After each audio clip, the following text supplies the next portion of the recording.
everybody, and welcome back to a brand new coaster review. And today I am reviewing one I've wanted to review for a very long time now. This is Renegade at Valleyfair in Shakopee, Minnesota, USA. This is by far one of the most underrated roller coasters, and this thing is fantastic.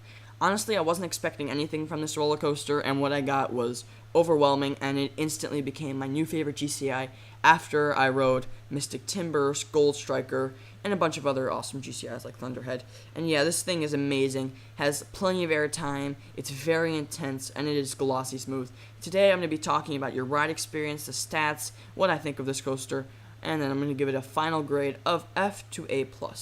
So let's talk about the stats. This thing has a length of 3,113 feet, pretty average length if you ask me, height of 97.5 feet, a drop of 91.4 feet, and then you have a speed of 51.3 miles per hour, 0 inversions, of course, and a duration of 2 minutes.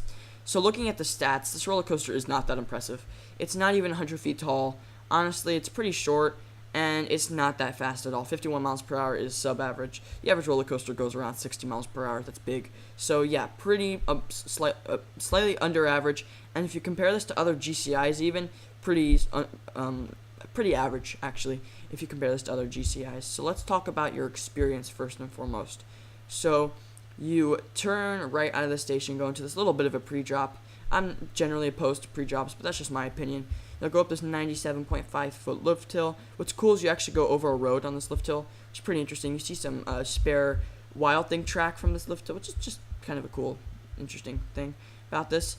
And at the top, you'll go into this drop, and this drop is really unique and fantastic. One, I love how much airtime you get in the back, and two, in the front, it's kind of a cool view because it just twists in and around. This is the only drop like it in the United States, and I just really like it. Following that, you'll go into this pretty long bank turn to this little pop of airtime. Following that, you'll go into an overbank turn. Pretty intense, but not too much airtime on this element. You'll get a little bit of pop of airtime before going to this little airtime hill. You'll go into some more bank turns. It's kind of just turn left and right. And then you'll go into another overbank turn. This is very similar to Gold Striker. And then after that, you'll kind of turn right into this little long helix bank turn. Into this little pop of sideways airtime. Little bank, more airtime. Then you're getting near the station, so you go into this long bank turn into a little twist. Following that, you'll go into this airtime hill next to the station. Another airtime hill, one more, this is where they take your photo. One more airtime pop before you ooze on into the station. Wow. So this ride is filled to the brim with just element after element after element. And even though it's short, just like I said in my Gold Strike review, packs in a punch. By far my favorite factor on this ride is the combination of lateral G-forces and then of course the airtime G-forces, and I think that it does a good job of balancing that. Some roller coasters tend to have almost too much airtime without any intense moments, or some roller coasters are too intense without any airtime. This coaster does a very good job of combining both of those things.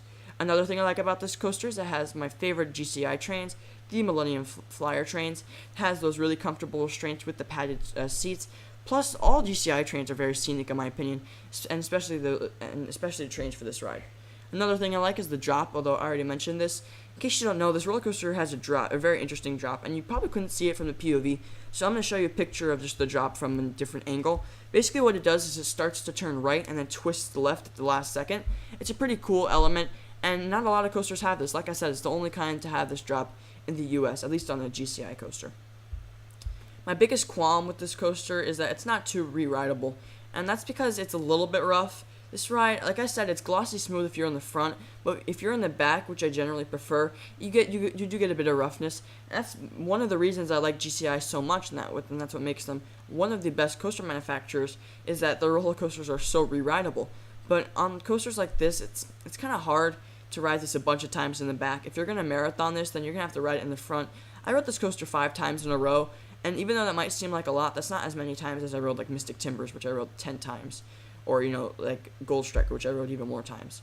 So, yeah, this roller coaster, you do get a bit of roughness in the back. And even though I'm not generally opposed to roughness, it does affect the re-rideability. And then another thing I'm kind of annoyed at is how short this ride is. I mean, even though it has a track length of 3,000 feet, it's still pretty short. I mean, I wish that they could have added a couple more airtime hills here and there. But, I mean, that's the only qualm I have with this ride. It's not as long as Mystic Timbers, and that is just an insanely long ride. Another thing I think that they could have done to improve this ride is maybe add like a tunnel. It goes next to the station, so I think if they were to do like a station flyby, that would really go with the theme for this ride. I don't know, just some thoughts. Another thing I like about this ride is the airtime. This ride has a lot of airtime, and that's what GCI tends to falter sometimes.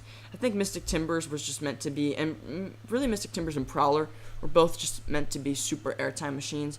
And this ride manages to achieve airtime and intensity, and that's what I like.